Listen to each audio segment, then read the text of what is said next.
Hello à tous, j'espère que vous allez bien. En tout cas, moi, ça va nickel. On se retrouve pour la deuxième vidéo hebdomadaire. Petite vidéo du dimanche, vous commencez à avoir un peu l'habitude. Aujourd'hui, on se retrouve pour une vidéo un peu spéciale déjà, parce que je suis dans un endroit un peu différent. J'essaie de vous faire visiter un peu les endroits à chaque fois. Je suis dans une espèce de. J'ai un peu un bunker de l'EPFL. Donc, il y a un bâtiment qui s'appelle le bâtiment CM, et je suis au sous-sol de ce bâtiment-là. Et ouais, c'est un peu. Vous voyez les murs en briques un petit peu, l'ambiance est un peu différente. On voit un peu, ça fait un peu genre. Ouais. C'est pas, c'est pas très loin du réacteur nucléaire de l'EPFL, etc. Donc ouais, il y a pas mal d'endroits un peu atypiques comme ça, l'EPFL, et on découvre un peu semaine après semaine ces différents endroits, et c'est un peu cool de vous les présenter aussi à travers les vidéos.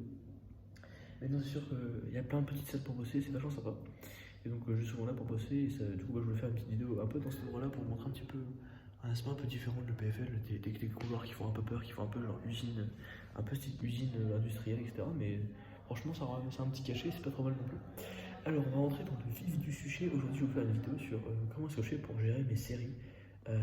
Et comment je fais pour gérer mes séries et comment est-ce que j'utilise les séries pour progresser à l'EPFL. Alors, il faut savoir que j'ai testé pas mal de choses depuis 6 semaines du coup, même 7 du coup avec le SK13 que j'ai fait avant la rentrée. Depuis 7 semaines du coup, je fais des séries d'exercices. Et j'ai fait pas mal d'erreurs, j'ai essayé pas mal de choses, et c'est pour ça que je voulais attendre un petit peu d'avoir un petit recul sur ça pour vous faire la vidéo et pas pour vous dire n'importe quoi en fait, simplement. Et pour essayer de vous filer des conseils qui peuvent être intéressants et qui peuvent vous aider, vraiment. Alors, première chose, je vais commencer par ça parce que je trouve que c'est important de le dire et que les gens y pensent pas assez. C'est à l'EPFL, je pense que 90% des gens font toute leur série. Mais pourtant, 90%, il n'y a pas 90% des gens qui passent. Donc en fait, ça c'est la première chose à dire, c'est qu'en fait le fait de faire ces séries, de juste faire les exos ne suffit pas en fait pour passer. Ça paraît évident, mais c'est pas mal de le rappeler. À l'EPFL, quasiment tout le monde fait ses séries et les termine, en retard ou pas, mais en général 90% des gens les font. Mais il n'y a pas 90% des gens qui passent. Et ça peut être dû à pas mal de choses, pas mal d'erreurs, peut-être que j'ai fait moi aussi, et qui peut-être me coûteront un peu cher, je sais pas, on verra. Que j'ai déjà fait, que j'ai de rectifier un petit peu sur comment faire ces séries, comment s'en sortir. Désolé. Alors la première chose, c'est le fait de le pseudo-travail en fait. C'est-à-dire que des fois, il y a des gens qui vont faire leurs exos, mais qui vont abandonner très vite, qui vont un peu les survoler, ou alors qui vont travailler en groupe sur leur série. C'est pas trop mal de travailler en groupe, mais essayez de faire des exos à plusieurs en même temps, à moins que ce soit un exercice très compliqué, vous êtes avec des gens du même niveau que vous et vous discutez vraiment de l'exercice. Souvent, il y en aura un qui bossera plus que les autres, et du coup, il y en a les autres qui vont se faire un peu porter par ça, et quand ils seront seuls face à l'exo, bah, ça marchera pas toujours de la même manière. Ça peut être pas trop mal quand vous avez des petites baisses de motivation de temps en temps, mais si vous faites ça trop régulièrement, il y a moyen que ça vous porte un peu préjudice à certains moments. En tout cas, moi, ça m'a porté un peu préjudice de trop travailler en groupe dans les premières semaines. Je ne suis pas forcément autant approfondi que j'aurais fait tout seul, mais ça m'a motivé à bien travailler, donc ça a des plus et des moins, mais faire ça tout un semestre et travailler en groupe tout un semestre sur les séries, je suis pas sûr que ce soit la meilleure des idées. Après, vous pouvez travailler dans la même salle que d'autres gens, vous posez des questions pour vous aider mutuellement quand vous avez besoin, mais faites de vos exos à votre rythme tout seul et prenez le temps de vraiment bien les comprendre, de bien les maîtriser et de bien réfléchir sur les exercices. Un autre truc qui va avec du coup, sur le fait de bien réfléchir sur les exercices, c'est du coup les corrections. Alors il y a un petit piège, c'est que notamment en informatique, on a accès aux corrections des années précédentes. Dans la plupart des matières, pas toutes, mais sauf moi en AG linéaire, parce qu'on a un prof, c'est la première année qui fait ce cours. Tous les autres, c'est les mêmes séries quasiment que l'année dernière, et du coup, on a accès en gros à la correction de 80% des exos pendant la semaine et pas à la fin de la semaine. Alors, ça, c'est bien et c'est pas bien. Je m'explique. Pour moi, vous devez vraiment donner votre maximum avant de chercher la solution. Pourquoi? Parce qu'en fait, si vous passez pas au moins 10-15 bonnes minutes à vraiment vous creuser la tête, en fait, vous ne progresserez pas parce que c'est le fait de se creuser la tête justement, d'aller chercher dans les ressources, d'aller chercher plus loin, qui vous fait prendre conscience de plein de choses. Vous faites des liens entre plein de choses quand vous réfléchissez à des problèmes qui sont difficiles comme ça. Et juste, c'est vous entraîne aussi pour l'examen, parce qu'à l'examen, ça vous entraîne simplement à aller chercher plus loin, à aller chercher des réponses qu'au premier abord vous n'auriez pas. Ce qui arrivera sûrement le jour de l'examen également. Donc ça peut être vraiment une bonne méthode, ça peut être vraiment de se donner un temps minimal à chaque fois pour chercher avant de regarder la correction. Moi je sais qu'en général, je regarde bien sur un point particulier d'un exercice, genre imaginons un exercice d'analyse par exemple, il faut calculer une limite ou trouver la limite, montrer qu'une série converge ou diverge par exemple, je sais que si je passe moins de 15 minutes à vraiment chercher sur ce point précis là, je ne chercherai pas de correction avant ou 15 minutes.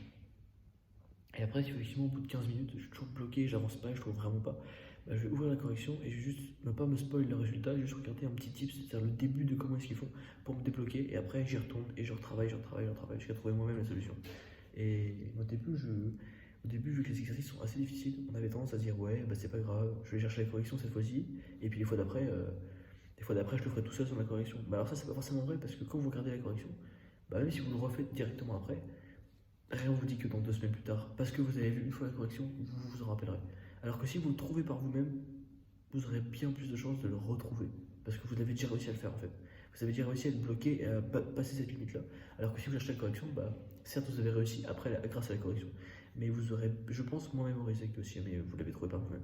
Donc essayez un maximum de trouver les réponses par vous-même, donnez-vous des temps, peut-être maximum pour avant de chercher du coup un indice dans la correction. Et ouais, essayez vraiment de faire vos exercices à fond le maximum possible. Enfin, vraiment essayer d'aller au bout le plus possible.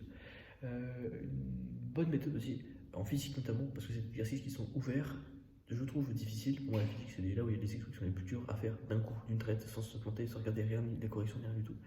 C'est peut-être des fois d'aller chercher le résultat, et en fait, prenez le résultat et décoller sur une feuille, regardez pas comment ils font, et juste après, essayez d'arriver au résultat. Ça peut être une bonne méthode quand vous êtes un peu bloqué. Bien évidemment, si vous arrivez à le faire sans, faites-le sans. Mais je trouve que c'est mieux de trouver le résultat, de prendre le résultat, de le noter, et après d'essayer vous-même de chercher pour arriver du coup à ce résultat-là. Ça vous permettra d'aller moins chercher la correction, et du coup de faire plus de liens, d'approfondir plus dans votre tête les notions, et d'essayer d'aller pousser vos limites un peu plus. Donc ça peut être une petite méthode un petit peu pour essayer de progresser un peu plus. Donc en physique, essayez peut-être de faire ça, même dans d'autres exercices, quand les exercices sont assez longs. N'hésitez pas peut-être à prendre le résultat, notez-le et essayez de le retrouver par vous-même sans regarder la correction du coup. Et comme ça, vous saurez quand est-ce que vous êtes dans la bonne voie ou pas, parce que vous aurez ou pas le bon résultat.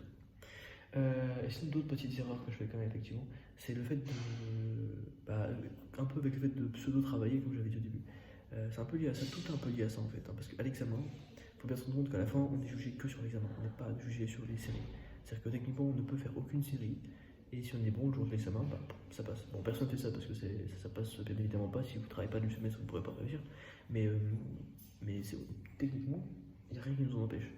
Donc on n'est pas noté sur les séries, c'est pas des DM, ça compte pas pour la note. Donc en fait, il faut se rendre compte qu'à l'examen, on a forcément, on est noté en fait à l'examen sur le fait d'être capable de résoudre des exercices dans un temps donné, rapidement, en étant concentré à fond. Et je trouve que c'est pas mal de prendre les temps de série d'exercices, donc les 2 heures que vous avez par semaine dans chaque matière, pour justement vous mettre dans ce mode examen. Vous avez vos exos, vous ne gardez pas la correction et vous faites le maximum pendant ces heures-là. Et du coup, les exercices qui sont trop faciles, entre guillemets, vous les faites avant. Les choses où vous savez que vous n'y arriverez pas quand vous lisez le truc, vous regardez le cours avant, vous apprenez le cours avant, vous vous préparez en fait pour ces 2 heures-là, et pendant ces 2 heures-là, vous donnez tout, vous faites le maximum. Ça peut être une bonne méthode de faire. Ou alors même juste en fait, le fait de. Ce qui est intéressant, ce que je faisais pas assez au début et que j'essaie de faire plus maintenant, c'est vraiment prendre des moments où je suis vraiment genre laser focus sur mon exercice, où je pense qu'à ça, je pense plus à rien d'autre, où je parle à personne, j'ai mes écouteurs, réduction de bruit, tac tac tac, et je fais mes exos à fond, vraiment en mode examen. Et ça m'aide vraiment, sans charger les corrections, etc., à faire le maximum possible, à réfléchir le maximum possible pour m'entraîner en fait à l'examen et me mettre en condition d'examen. Donc pour résumer un peu tout ce que je viens de dire, si je devais récapituler un petit peu et résumer un peu ce que je viens de dire, j'ai envie de vous dire, à mon avis, les erreurs à éviter en fait, il faut vraiment utiliser les séries pour comprendre il y a 2 manières de faire en fait. Je pense que quand vous n'avez pas bien compris les notions, vous pouvez utiliser certains exercices, notamment les plus difficiles des séries, pour approfondir vraiment les notions. Les exercices qui sont trop faciles entre guillemets ou trop difficiles, vous pouvez les faire un petit peu genre différemment. Qu'à l'examen, les plus faciles, vous pouvez les faire un peu plus en étant tranquille, avec d'autres gens, etc. Parce que c'est facile et le but c'est de prendre l'habitude un petit peu de travailler avec l'émotion. Les exercices plus difficiles, vous pouvez peut-être prendre plus de temps, réfléchir, les faire en plusieurs fois, etc. Pour vraiment essayer d'approfondir un peu l'émotion. Mais les exercices qui sont vraiment type examen, et dans toutes les séries, il y en a des exercices type examen, essayez vraiment de vous mettre en condition pour les faire, c'est-à-dire de ne penser qu'à ça, de vous mettre en mode, un peu en mode machine en fait, quand vous faites vos exercices, et d'éviter toutes les petites distractions qui vous font travailler moins efficacement et qui vous font du coup, qui font que les séries ne seront pas un vrai entraînement pour l'examen. Il faut que les séries soient là à la fois pour vous faire travailler les notions et vous faire mieux comprendre les notions, mais il faut aussi vous preniez du temps pour vous préparer à l'examen, et ça passe aussi par le fait de faire ces séries en condition un peu examen. Et je pense que ça m'aidera beaucoup, et ça m'aide déjà beaucoup d'avoir fait ça un petit peu. Et c'est mon objectif que je me donne, c'est d'essayer de faire plus mes séries en mode examen, comme à l'examen, pour m'entraîner et puis pour progresser. Donc voilà, essayez de bien séparer ces 2 phases d'apprentissage, la phase d'apprentissage et d'approfondissement, et la phase d'entraînement pur pour l'examen. Essayez de bien séparer ça et tout va bien se passer pour vous et pour moi, je l'espère. Moi je vous dis du coup à la semaine prochaine pour une prochaine vidéo, enfin pour 2 prochaines vidéos du coup, et d'ici là portez-vous bien, bye bye.